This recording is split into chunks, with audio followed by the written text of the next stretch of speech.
There's a moment in some stories that just leave you questioning. For Carlos Ghosn, that moment isn't just the arrest, and it isn't even the allegations. It's everything that came after. So when I sat down with him in Beirut, Lebanon, I didn't start with the success story. Respected by who? That's how he responded when I bring up Japan's legal system, which many people consider to be one of the most trusted and disciplined in the world. You are already portraying it in a way which is totally inaccurate. This is a man who ran one of the most largest automotive alliances in the world, overseeing more than 450,000 employees across Renault, Nissan, and Mitsubishi, producing over 10 million cars every year, and becoming one of the most powerful executives in global business. But after all of this massive success, he gets arrested in Japan, accused of financial misconduct, and ultimately escaping Japan inside a hidden box on a private jet. He's effectively stuck in Lebanon because the country has no extradition treaty with Japan.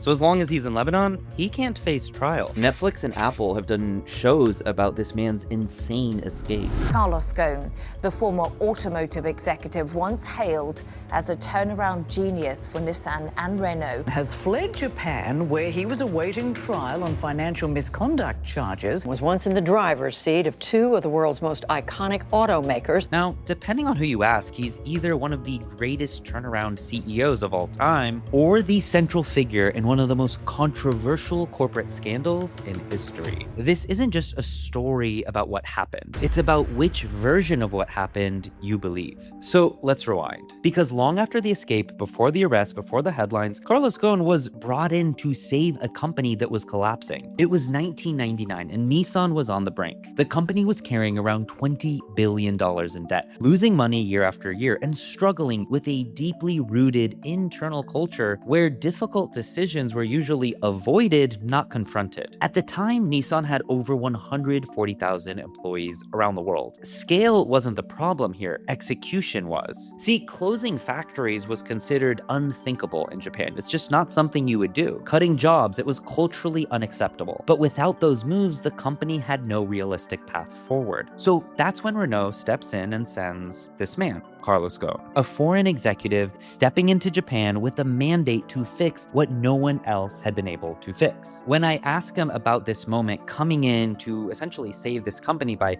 shutting factories and firing people, you feel how disruptive that was. Closing a plant in Japan at the time was like unheard of, right? Culturally and everything. Exactly. You can actually even see that he sees these decisions as being tied to his own success and his own outcome. I just said, if the first year I don't bring back the company to profit, I'm out. First year, we need to be back to profit. Second year, we're gonna halve the debt. Third year, any one of these objectives is not met and I'm out. And then he followed through. Within a few years, Nissan returned to profitability, reduced its debt significantly, and over the long term, completely transforms its financial position. The debt, which was $20 billion at the moment where I arrived, became $20 billion cash in 2018. He was known to be a successful leader of Renault before he joined Nissan. But what turned Carlos Ghosn into one of the most powerful figures in the global auto industry was this. Because at his peak, he was leading an alliance that spanned continents, putting it in direct competition with the largest automakers in the world. I've been re-elected as CEO of Nissan 9 times, as CEO of Renault 5 times. All of this consistency tells you one thing, that the data doesn't lie, the results speak for themselves, which is why what happens next just feels so crazy. In 2018, Carlos Ghosn is arrested in Japan on allegations of financial misconduct, including underreporting his own compensation and misuse of company funds. Almost overnight, the same executive who had been celebrated around the world was now at the center of a major legal case. So I asked him directly, like, what did that feel like? They put so much pressure on you that after a while,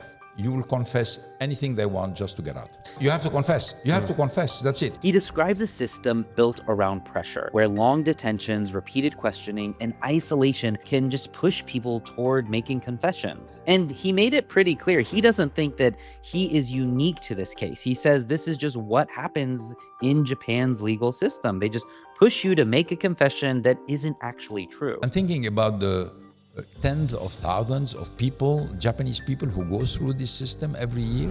But this is where the story gets really complicated, because if you look up Japan's legal system, it's widely seen as structured, disciplined, and reliable. So you're kind of left weighing two different perspectives here. The system that he's describing and the system the world seems to believe in. And then there's the escape, the moment that turned this into a crazy global story. Instead of staying in Japan to face trial, he orchestrates an escape that involves being hidden inside a large equipment box and flown out of the country on a private jet, landing in Lebanon, where he's a citizen of and where he remains today. The escape from Japan created a new dimension. For the people who have some creativity, they said, wow, this was an extraordinary fact. And for other people said, if he was innocent, he would have stayed in Japan. And that's really the question at the center of all of this.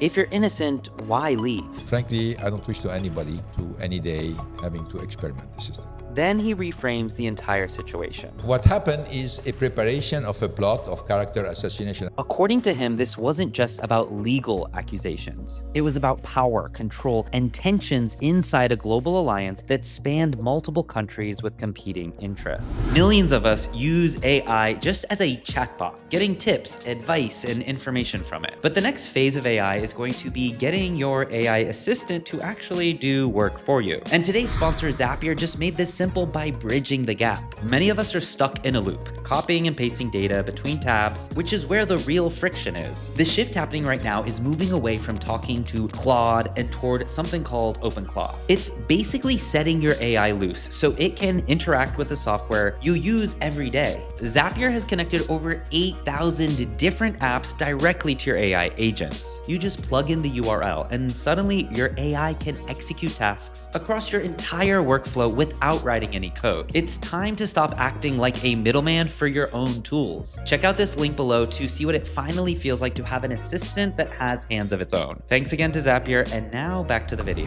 The French side, which obviously has supported the Japanese side for a very simple reason, is they didn't want the alliance to break, and the Japanese have been extremely brutal with the French by saying, look, if you're going to support Carlos Ghosn, we're not gonna work with you anymore. And when you look at it through that lens, the story becomes less about this single individual and more about how global corporations operate when national interests are involved. But even with all of that, there are still elements that critics question: compensation, spending, high-profile events. One of the most widely discussed moments was his 60th birthday at the Palace de Versailles. Now, technically this was a corporate event, but media accused him of doubling the event for also celebrating his 60th birthday.